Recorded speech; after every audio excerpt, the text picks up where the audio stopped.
welcome you to Razorback Chat number 6. And we're so excited to be welcoming our very special guest all the way from Purdue University. She is the Senior Associate Athletics Director and the Senior Women's Administrator at Purdue University. And her name is Nancy Cross. Nancy, if you could just start off by telling us a little bit about yourself and your background and how you got to be where you are today. So I grew up outside of Boston, Massachusetts, a long time ago, and had the opportunity to go to graduate school at Purdue for a variety of reasons. It gave me the broadest space to start my profession. On the East Coast, all the graduate assistantships, you either had to choose teaching or coaching. But in the Midwest, the women's programs weren't as advanced. And so a lot of the programs didn't have full-time coaches, they didn't have GA positions. So I was, one of the coaches said, well, gosh, if you can get an assistantship in teaching, we'll let you volunteer, not just in one sport, but in two. And for somebody who was 22, was worried about what career path she was going to take, I thought this is going to give me the broadest space from which I can advance. And I always thought I'd be teaching and coaching at a Ivy League or some of the private schools in New England. And so I knew I had to have teaching experience and coaching experience. And so I didn't want to limit myself with whatever the assistantship was. So Purdue was it. And when I got out here, it was probably the furthest west I'd been, at least to live for a very long time. And as one thing led to another, every time I thought it was time to move on, the athletic director at the time or a head coach at the time gave me more and more responsibilities. And once you have a broad base, especially in the development world where you have relationships with donors, it becomes harder and harder to leave, actually. So you're the Senior Associate Athletics Director at Purdue and the Senior Women's Administrator. How do you activate that role, and what do you do in that role at the university? As a Senior Associate AD, right now I'm primarily doing a lot of sport responsibility, but actually whatever the athletic director wants. I am probably third in command. We have a deputy AD. Actually, right now we have a vacant position, but with the previous administration, I was the right-hand person. So whatever the AD needed, he didn't have a deputy AD. So right now I have oversight of 7 sports. I'm the liaison to our Big Ten conference. I have probably 100 of our donors that I have cultivated throughout the time that I was in development. So I maintain a relationship with them. Again, serve primarily with my sports, but am always on hand for any of the other women's sports that we have. We don't divide administration by gender at Purdue. We do it by like sports. So whoever has softball has baseball, whoever has track and field has all track and field, whoever has basketball has both. So it's a way to make sure that we're trying to treat them equally and fairly. But if 2 different people are making decisions, it makes it a little bit more difficult. We wanted to ask, are there any resources that you've used over the years to help you stay competitive in this field that is mostly male dominated? Absolutely. First of all, the conference does a great job providing resources and guest speakers and all that kind of stuff. But I've been involved with Women Leaders, which is Women Leaders in Collegiate Sports. It's an organization that's about 40 years old. So it started about the same time I was coaching. And that's a great opportunity to kind of convene with and be around other female athletic directors, as well as deputy ADs and senior associate ADs. But they also do a great job with young professionals and mentors. So I would encourage all of the women in the class to look at Women Leaders in college sports, because they do a great job. I'm also involved and have been in my tenure with the NCAA. So getting to be on committees and on councils, et cetera, it's fun to, again, rub elbows with people who are in similar positions in different conferences. And, you can learn an awful lot with a glass of wine in your hand. That kind of really segues into our first topic section, which is Title IX. Being the Senior Women's Administrator at Purdue, you probably have a lot to deal with this. So our first question from this topic is, how has the implementation of Title IX affected the opportunities for women in athletics, either overall or, or specifically at Purdue? I can tell you that my, when I was coaching, the athletic director at the time had been a former men's basketball coach, and he just was so disappointed that Title IX passed. So for the longest time, every time he referred to it as that goddamn Title IX. So I thought Title IX was actually entitled goddamn Title IX, because he never once referenced it without referencing how disappointed he was, because this was going to be the demise of men's athletics, because all the resources that we were allocating for the men were now going to have to be, resourced for the women as well. And that became a very difficult concept for him. So there were schools at the time in the conference, again, I'll talk more about the conference, that embraced the spirit of Title IX, which was giving women the same opportunities that the guys had. And then there were those like our school at the time who fought it and fought it and fought it. And then when it was finally, mandated, we were one of the last ones to kind of implement it. So it was just such a huge difference to our female student athletes in terms of the experience that they had. So instead of, driving their own cars and, thanking the coach for stopping at McDonald's so they could buy their own dinner, all of a sudden we were, providing meals, and we had, university transportation, and we had full-time coaches, and we were actually offering scholarships. None of that had happened prior to the passing of Title IX. And I also want to point out, and when I talk to graduate students here at Purdue, I point out that, we didn't have any male coaches when the salary for a coach was $3,000 a year.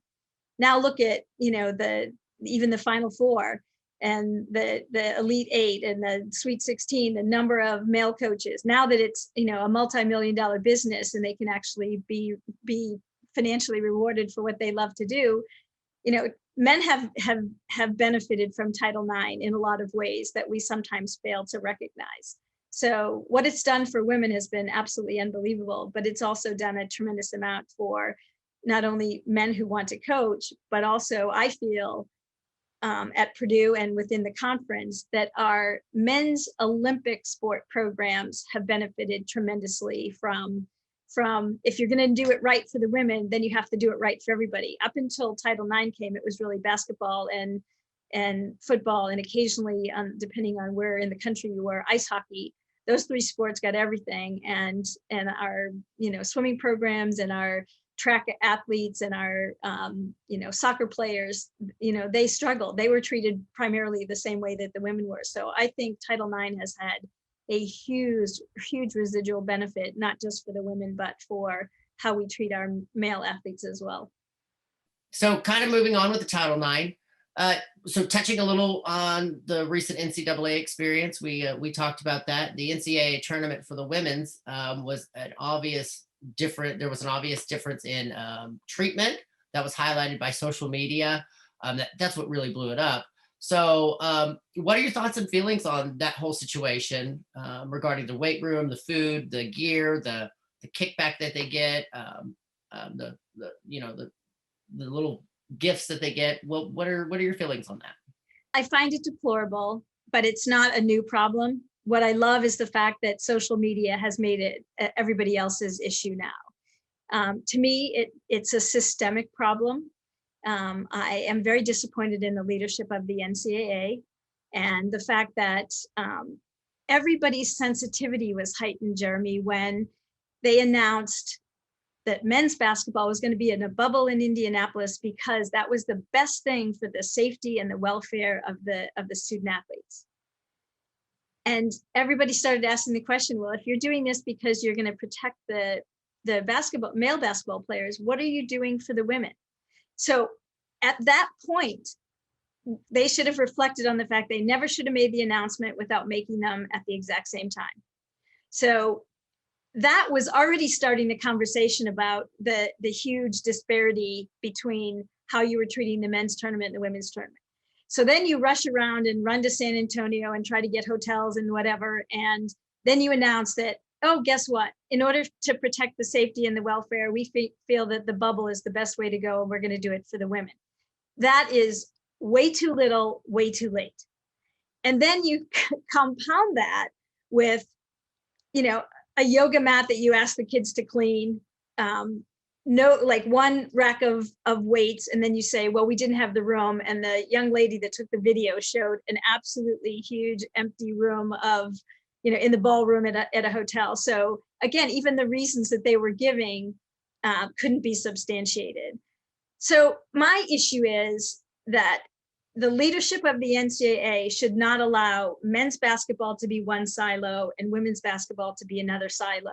If they're not having conversations about, well, how are you treating this? Or, you know, why do I have to reinvent the wheel on the women's side when, you know, there's a much larger staff and a group of volunteers or whatever on the men's side? They should be in lockstep, even though they're running the championships, have different committees, et cetera. But from a staff perspective, there should be no differences. I mean, even watching the first round games, I can tell you that when they came into Mackey, they brought in a floor. And the reason that I know that is I had come in to be tested, and I looked down to see how the floor, you know, they were putting the floor over our normal floor, and it said Dayton on it, because all the play-in games historically are played at the University of Dayton. And I was, it got me a little upset, because I'm thinking, our staff is going to so much trouble to showcase, you know, do what the NCAA asks and to showcase. And if it says Dayton on it, I'm going to come in the middle of the night with some athletic tape and put at least an A on it. So Dayton wasn't getting the credit, but Daytona was, because I thought this doesn't make sense. And the point is that they were bringing in floors for the first round games and the play-in games, but yet at the women's championship, their first round was on, you know, what looked like pretty bad, you know, junior college floors. So I think it's deplorable. I think it stems from lack of leadership. It's a systemic problem, and it's been going on for years. And I love the fact that social media has, you know, exacerbated the problem. For those of you who don't know, Nancy is an expert fundraiser. She deals with donors. She knows how to, her bio is full of tasks that she's performed and made happen at Purdue. She's also a member of the John Purdue Club, which is kind of, for those of us in Razorback Nation, it's kind of like the Razorback Foundation. And a brief description of the John Purdue Club is responsible for raising the funds necessary to cover the tuition, room and board, books, and academic support costs of Purdue's more than 500 student athletes. Gifts to the John Purdue Club support scholarships and academic support for the Purdue student athletes and improvement to the athletic facilities at Purdue University. So, along with that, going along with your experience with the John Purdue Club, we kind of want to delve into how that works for you. So what does that position look like within the John Purdue Club that you held as the assistant director? My title was still Senior Associate Athletics Director, but under me, I had development, and then I was also the director of the John Purdue Club. So it's just a kind of an umbrella title. So because it's a foundation, it had to have a directorship. So the foundation reports to our university foundation. It's not really aligned with athletics, even though we have a dotted line reporting order to the athletic director and to the vice president for development. So because it's part of our research foundation, again, we are housed in athletics. We raise money specifically for athletics scholarships and facilities and special projects. It still is it's a dual reporting order. What were some difficulties you found with fundraising for the athletic department? And what were some strategic communication strategies you've used to gain donations to the foundation? I think the biggest frustration in any athletic development compared to university development is so many donors make what I call transactional gifts. So I'm going to make a gift because I'm going to get better parking, or I'm going to get better tickets, or I'm going to get, you know, access to the coaches, or whatever it is. And that's okay, except when the expectations don't match the gift, or then the team, originally that got you interested was doing well, now starts to struggle, and you're ticked off and you don't want to do this anymore. And so we tried very hard in, when I had oversight of development. This was about the student athletes. This was about our donors providing them with an opportunity to get a world-class education at a great school, and yet pursue a passion that they love for whatever that sport was. It wasn't about winning and losing, because as soon as you tie it to winning and losing, there's going to be a struggle. And so we kept trying to get people to understand that they were investing in our student athletes. And there's no, just like when you invest in the stock market, sometimes you pick a winner and sometimes, unfortunately, you pick a loser. And so the idea was that, we tried to continue to do as much as we could to make them understand that they were investing in the next generation of leaders. So we tried to get away all the time from the transactional. I'll give you this because I want to be in the lower arena, or I'm going to give you this because I want to sit in a suite, or I'm going to give you this because I want my name on a parking sign. So we tried really hard to limit the benefits and all of that. So it wasn't a transactional kind of relationship. The typical advice we've gotten a lot throughout this year is that we're being in athletics as an industry, you need to be prepared to move. How have you been able to stay in one place for so long? Part of it was that you have to try to figure out how you can add value, and not just in the job that you do. And then when I was pursued by, I've had lots of other opportunities. The first was when they dropped I was coaching, and they dropped after we had, gone to the NCAA, and I was coach of the year in the conference and whatever. At Christmas time, they dropped our program, and I got a letter, as did my student athletes, that they were dropping the program so that the kids could transfer, between semesters. So they thought I would go coach someplace else. And certainly when people found out, they were like, oh my gosh, we've got to, and I'm like, no, I'm not leaving this campus until every student athlete that I promised their parents I would be the in loco parentis, that I was not leaving this campus until they either graduated or transferred. So Purdue had to find a position for me. So at that point, we had an assistant athletic director who was in charge of development. He was an N of one. He had 2 secretaries. And we had just hired a football coach that we promised we would do. We would build an indoor practice facility. So this gentleman went to the athletic director, who, again, was the one that just dropped my program, and said, I don't think Nancy's leaving. I certainly could use her as we tried to raise money for this indoor football facility. And so the athletic director at the time said, kind of like, whatever, if she's not leaving, we can't fire her. We've dropped her program. We got to find something else for her. So kind of one thing led to another, and I didn't even know what development was. We had done such a poor job of educating our coaches and our student athletes. So when I, learned what it was, again, I had been coaching 2 sports for a long time. I started to reach out to those young women who had been 10 years into their career and had some probably more residual funds than they did when they first graduated, and got them on board, started doing stuff for women's programming and all of that. So then when I had an opportunity to go to USA gymnastics and then USA swimming and diving, and, every time our athletic director would come and say, we're getting ready to do $100 million renovation on, our basketball arena. We really need you to stay. What's it going to take? And so you start to negotiate. I'll take men's basketball, because if I ever want to be an AD, I've got to have proven that I can negotiate a contract and I can handle a quote revenue sport, not just a pseudo revenue sport. So I got men's basketball, and it's that kind of stuff. So while I did have opportunities to go, again, I love it here. I love our student athletes. I loved and respected and had such admiration for our athletic director that it was easy to, as I got more responsibility, and he, made sure I was involved with our trustees and our president. So it just comes with, if you're doing the same job year after year after year and it doesn't change, then it's probably time to move. But as as things evolve and you get more responsibility and more credibility and more respect, and the coaches utilize you more, then it's easy to justify not going. When people have come after me for AD jobs, I know this is going to sound so incredibly snobby, but at some point when you have so many resources and you love the institution, just to be able to say that you're an AD, that doesn't do it for me. That's not what motivates me. That's not what makes me get up every morning and be passionate about what I do. So kind of a closing question for us that we like to ask all of our guests.